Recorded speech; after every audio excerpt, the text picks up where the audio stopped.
يعتقد الكثير أن الحيوانات البرية عبارة عن كائنات هادئة وتثق في نفسها بدرجة كبيرة، وتفضل النوم في أوقات طويلة ولا تشكل أي خطر على أي إنسان. ولكن في الحقيقة أن هذه المخلوقات تعتبر من أخطر المخلوقات حول العالم، وهي قادرة على أن تلحق الضرر بالكثير من الأشخاص، وكذلك الحيوانات الأخرى من أجل الحصول على الطعام. ولهذا نحن هنا اليوم في هذا الفيديو سوف نعرض عليكم بعضا من المعارك الحيوانية المدهشة، والتي من المؤكد أنها سوف تنال إعجابكم. فهل أنتم مستعدون؟ إذن هيا بنا لنبدأ. ولكن أولا ادعمونا بإعجاب للفيديو واشتراك بالقناة حتى يصلكم منا كل جديد. أولا، أسد ضد تمساح. في كينيا في يوم من الأيام توفي هذا الفيل، وكانت العديد من الحيوانات المفترسة تعتقد أن هذه المناسبة سوف تجعل العديد منهم قادرون على الحصول على الطعام لأيام كافية. ولكن كان هذا التمساح يتشاجر مع هذا الأسد من أجل محاولة الحصول على هذه الوجبة. في البداية كان من الواضح أن هذا التمساح يتشاجر مع أسد واحد فقط، ولكن بعدما جاء هذا الأسد الآخر والذي جعل الوضع أكثر صعوبة على هذا التمساح، وبالرغم من أنه كان يحاول القتال بقوة كبيرة، إلا أنه في النهاية جاء هذا الأسد الآخر حتى أصبح الوضع أكثر خطورة، مما جعل الأسود قادرة على الانتصار في هذه المعركة والفوز بهذه الوجبة بكل سهولة. ثانيا، ثعبان الكبرى ضد النمس. تعتبر الكبرى واحدة من الثعابين الخطيرة التي لها قدرة فائقة في استخدام السم في قتل مختلف الحيوانات الأخرى، كما أنها تمتلك حاسة شم لا مثيل لها. ولكن في هذه المرة حاسة الشم قادت ثعبان الكبرى إلى المنزل الخاص بحيوان النمس. ويؤكد الكثير من العلماء على أن النمس يعتبر واحدا من الحيوانات التي لا تعرف معنى الخوف. وفي هذا المقطع تمكن من القيام بعض رأس الثعبان بقوة كبيرة، وبالرغم من محاولة الكبرى في النجاة، إلا أن الخطة التي اتبعها حيوان النمس هي ما ساعدته على الفوز في النهاية، وتمكن من إنقاذ حياة أطفاله. ثالثا، ثعبان ضد أرنب بري. يعتقد الكثير أن الثعبان سوف يستطيع الفوز على الأرنب البري، ولكن ما حدث في هذا الفيديو أدهش الكثير من العلماء، حيث أن الثعبان كان يحاول الهرب، ولكن الأرنب البري لم يكتفي بالهرب، وكان يرغب في الهجوم على هذا الثعبان حتى يلقنه درسا لن ينساه أبدا، وذلك عن طريق أنه كان يقوم بعض الثعبان من الخلف مرات عديدة. هذا يؤكد على مدى الشجاعة التي كان يتمتع بها. رابعا، آكل العسل ضد الثعلب. يقال أن آكل العسل لا يشكل أي خطورة على أي حيوان آخر إلا عند محاولة تشكيل خطورة عليه، كما يقال أنه قادر على الهجوم على البشر، وهذا يعبر عن مدى الشجاعة الخاصة به.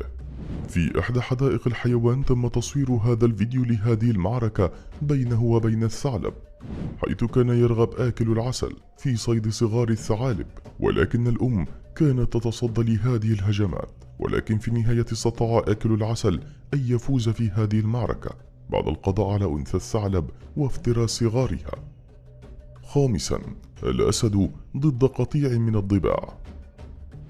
هذا الأسد كان يحاول فحص المنطقة التي يعيش فيها، ولكن وجد نفسه في النهاية وسط قطيع من الضباع.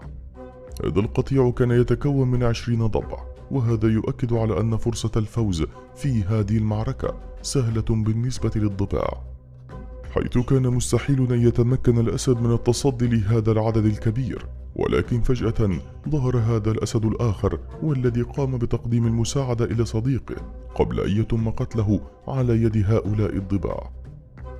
سادسا، نسر ضد ثعلب.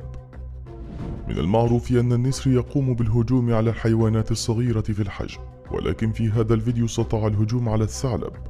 يعتمد على حاسة البصر التي تساعده على رؤية الفريسة بكل وضوح وهو في الهواء، ثم بعد ذلك ينقض عليها ويحملها بين مخالبه في الهواء. في هذه المعركة كان النسر يرى الثعلب بوضوح حتى هجم عليه في اللحظة المناسبة، ولم يستطع بذلك الثعلب النجاة بحياته. سابعا، حيوان بوسوم ضد السحلية. باستخدام المخالب القوية تستطيع هذه السحلية أن تتسلق الأشجار بكل سهولة. وفي مرة من المرات تسلقت هذه الشجرة التي كان يعيش فيها أنثى حيوان البوسوم مع بقية الصغار. وبالرغم من أن أنثى هذا الحيوان كانت تحاول الدفاع من هجمات السحلية الخطيرة، إلا أنها استطاعت قتل الصغار وافتراسهم في النهاية في أقل من دقيقة. ثامنا، سنجاب ضد كوبرا ضد النمس. حدثت هذه المعركة في البداية ضد السنجاب مع أفعى الكوبرا، والغريب هو أن السنجاب كان يرى أنه على شجاعة وخبرة كافية حتى يستطيع الهجوم على هذه الأفعى الخطيرة جدا. ولكن في اللحظة المناسبة أدرك الخطورة التي كان من الممكن أن يتعرض لها، واستطاع أن يهرب في النهاية قبل أن يتعرض إلى القتل. وبعدها جاء هذا النمس الذي كان يرى أنه على خبرة كافية حول كيفية القيام بقتل وصيد الثعبان، ولهذا كان النمس يتحرك في حركات دائرية حتى يستطيع معرفة المكان والطريقة التي سوف تتبعها الأفعى في الدفاع عن نفسها. وكما هو واضح في هذا المشهد كانت الأفعى على وشك الهجوم، ولكن النمس تمكن من الهرب بهذه الطريقة المدهشة. وبعدها حاول النمس الهجوم مرة أخرى، ولكن في هذه المرة تمكنت الأفعى من عض هذا الحيوان بقوة كبيرة. تاسعا، أسد ضد فرس النهر. يقال أنه في إحدى الأيام الجافة والحارة كانت هذه البرك على وشك الجفاف، ولهذا كان فرس النهر يحاول البقاء في المياه لأطول فترة ممكنة حتى يحافظ على الرطوبة اللازمة له من أشعة الشمس الحارة. ولكن كان عدد حيوان فرس النهر في هذه البركة كثير جدا، هذا ما دفع أحدهم للبحث عن بركة خالية من هذا الكم الكبير. وبسبب المناخ الحار كانت برك المياه قليلة، هذا ما دفع هذا الحيوان للسير بمفرده لمسافة 30 ميل حتى اجتمع حوله عدد كبير من الأسود. ولكن بفضل قوة فك فرس النهر تمكن من الدفاع عن نفسه والفوز في النهاية في هذه المعركة. عاشرا، الأخطبوط ضد سمكة القرش. بالرغم من أن سمكة القرش تعتبر واحدة من الحيوانات المفترسة، إلا أنه يوجد بعض من الأسماك التي تفضل الهجوم على هذا النوع من الحيوانات. على سبيل المثال، الأخطبوط يفضل الهجوم على مثل هذا النوع من الأسماك، حيث أنه في هذا الفيديو يظهر لك هذا الأخطبوط الكبير والذي كان يحاول الهجوم على سمكة القرش.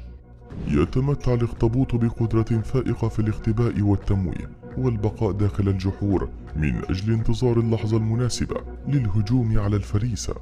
وفي هذا المقطع اقتربت سمكة القرش من المكان الذي كان يختبئ فيه هذا الأخطبوط، هذا ما مكن الأخطبوط من الهجوم على سمكة القرش والتي لم تستطع الفرار والهرب، وهذا ما جعل الأخطبوط ينتصر في النهاية. مشاهدينا الكرام، وصلنا إلى نهاية الفيديو. ما هي أكثر معركة نالت إعجابك اليوم في هذا الفيديو؟ أخبرونا بذلك في التعليقات، ولا تنسوا الإعجاب بالفيديو